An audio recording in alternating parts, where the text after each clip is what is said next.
Hey everybody, it's Boardman21, and today's build is going to be a Spellblade, the number one Spellblade, the number one overall character in the game, and it's going to be using Shatter Strike and, wait for it, Manastrike. Yes, you heard me correct, Manastrike. Now this build is going to be different than the Spellblade that I uploaded just a couple of days ago, in the fact that we are going to be switching to a one-handed weapon to take the advantage of having a catalyst. Our damage is going to be even more than we were doing with Mordita's Reach, and I'll get into how we're doing more damage, but we're also going to be doing consistent damage, non-stop damage, and we're not going to have to stand in place using focus anymore.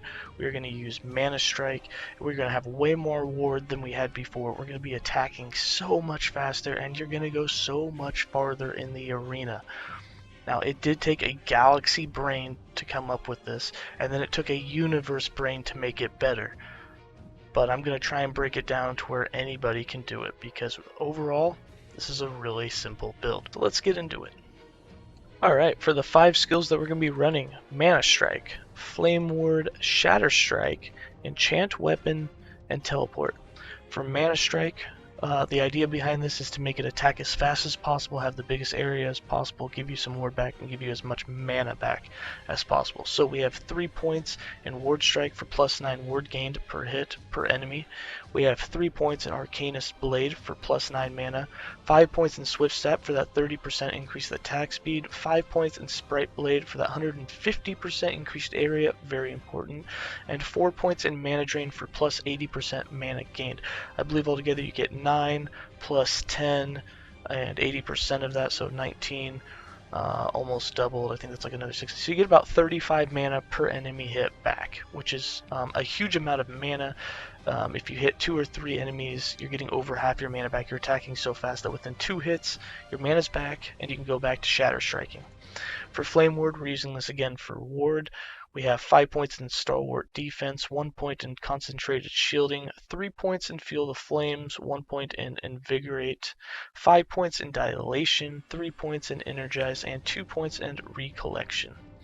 For Shatter Strike, your main damage dealer. Now, even though we're not using Mordita's Reach and we don't have that 500% Frostbite chance, we are using the Eye of Reen, which has a 195% Ignite chance. So we still need to convert Ignite to Frostbite in order to make it do the most damage. So we have 1 point in Icy Flow, 2 points in Frostbitten, 5 points in Razor Ice for a 150% increased Frostbite effect, very important, and 1 point in Chill Flame, so that we can convert that Ignite into Frostbite. We did take some points out of the area, so we only have 2 points in Shiver, and you'll notice that we don't have 4 points in Icy Flow anymore. We are actually down to 1 point, and what we did with those extra points, as we get down here towards the bottom, we have 2 points in Lingering Chill, 1 point in Breath of Cold, and 2 points in Whiteout for those automatic recast. We can now, since we're using a one-hander and not a two-hander, there's no restriction, put 4 points into Ice Blink for 60% increased attack speed, and this is huge. Since we're already using a one-hander instead of a two-hander, our attack speed is much greater, and now we're getting 60% faster attack speed off that base. So we are attacking twice as fast with the skill just off of this and having a one-hander. The 50% that you get from Enchant Weapon and the other 24+% that you get from passives and the other 17 to 30% you get from Jade Animal plus your gloves equals that you're going to be attacking 2 to 3 times faster than you were with the two-hander Mordita's Reach, and that more than makes up for the fact that you're missing out on that damage you were getting with the 500% Frostbite, because for every hit, you're getting 200% basically of Ignite converted into Frostbite. So you're getting, if you hit 3 times as fast, you're technically getting 600% Frostbite chance compared to the 500 you're getting with Mordita's Reach. Then for Enchant Weapon, we are still using this. However, this is the one that I would get rid of if you still don't feel comfortable staying in the fight, or if you want to leave on your one-on-one battles with ants. As long as you get pretty good at dodging their AoEs and staying out of their circle of death, even with this, you have so much ward you can usually stay in it for a while and survive. But this is the skill that I would change out for Focus if you wanted to still use Focus. I would keep Manastrike because it's so useful and it'll get you through the wave so much faster. But if you do want to keep the skills as I have them, I have 5 points in Celerity, 5 points in Shivering Blade, 5 points in Frostbrand, 1 point in Frozen Sparks. This doesn't do as much because we don't have as much melee physical damage on our weapon. However, if you do want to take this point out, you can either do the free one or put it anywhere else that you like, maybe Ignite Chance. And then we have 4 points in Concentration for that increased active duration. For Teleport, we're still using it for decoys. We have 4 points in Plasma Protection, 1 point in Decoy Position, 2 points in Uncontrolled Duplication, 1 point in Unexpected Copy, 1 point in Stable Duplicants, and then for a lot of ward stuff, we have 5 points in Ether Barrier, 1 point in Out of Mind, and 5 points in Stable Bubble. For passives, for our 20 points in the Mage base class, we have 7 points in Scholar, 8 points in Arcanist, and 5 points in Mage Flurry. We have 18 points in Sorcerer, we have 8 points in Mana Shell, and 10 points in Wisdom for that Int and Mana Gain. That Int is super nice and super important because it gives you that ward retention.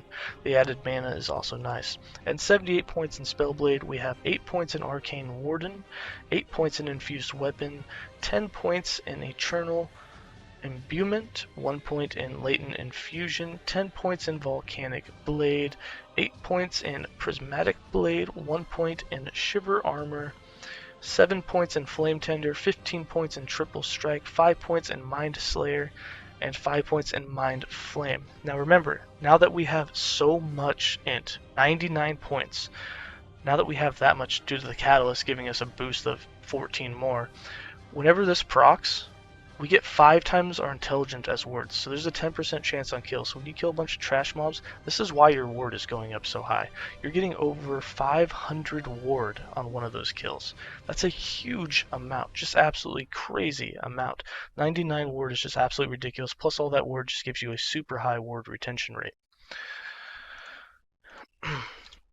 For items, we're still running the 4 same idols. You're still going to have that Ignite on hit and your ward gained on melee hit, but we did change out the bottom. We are now running ward retention and some increased cold protection idols, 1x1 instead of the 1x3 with the increased mana that we had. And then we have the uniques. So as you can see, we are no longer running Mordita's Reach. We did try the Humming Bee, which was really nice. You get that 6 extra ward gained on melee hit. It has increased attack speed, and then you get super fast movement speed when you get to 20 or 30k ward. You're just flying around the map, but it wasn't doing the best damage. And coming down from Mordita's Reach, we wanted something that was doing good damage. So we tried the Eye of Rain because it's going to have Ignite, and we're already converting Ignite to Frostbite, so we wanted to give it a chance, and we did. And it's amazing. We're doing way more DPS with it than we were doing with Mordita's Reach, and it's definitely better than the Humming Bee. And that 1.25 base attack rate is just so much more than the 0.97 off the two-hand that when that gets boosted by the 60% of Shatter Strike and the 24% in your passives, and then we have another 14 on our gloves and 13 on your passive of your Jade Amulet, it's just crazy attack speed. You'll see we're just attacking just crazy. When Enchant Weapon procs and you get that 50% boost, it's just, you can go through your mana in a heartbeat, and then you Manastrike right back. If you're in trash mobs, you get all your mana back in one hit, and then you're back to Shatter Strike. We broke 100k wards several times with this build. And since we're now running a one-handed and we opened up the offhand, you want to get a Catalyst that has ward per second and intelligence. And then the other nice thing that we now have slow chance, shock chance, and then on our chest we have chill chance. So whenever we get attacked, there's a chance that the attackers will be chilled, shocked, and slowed, which is just absolutely a perfect trio. It's going to make you do more damage to them, it's going to make you be able to run away from them, and it's going to make them attack slower. They get 3 stacks of chill, they're already going to be, movement speed's already down 36%, their attack speed's down 36%, and then slow, I'm actually not sure how much slow slows them or if it does slow them, but you know, slow is just another thing to throw in there. And then the shock's going to reduce their elements by 100, which means that your cold damage and your fire damage is now going to do more damage. It's just crazy. After that, you just want to make sure that you get your 100% glancing blow, and just put health and dodge on everything. That's all we did. We put some critical strike avoidance. We put it on both rings. We have critical strike avoidance with some dodge, but that's basically it. And then the other unique, Bone Clamor, Barbuette. So that gives you ward per second. The Catalyst gives you ward per second. Super nice to have. This one gives you that huge dex and int. The int for ward retention, the dex from our block, And with this build, we actually were running 70% block or dodge, and we had 100% glance and blow. And the int is just crazy having it that high. You can also get it higher. I mean, our weapons are not max. Most of these are T4s. You can definitely get them higher. You can probably get 100 to 110 int, roughly. So a little bit of room for improvement. But with that, I'm going to go ahead and give you guys some gameplay, and you can see just how well Manastrike synergizes with this build and how much better it is than running focus and standing still is.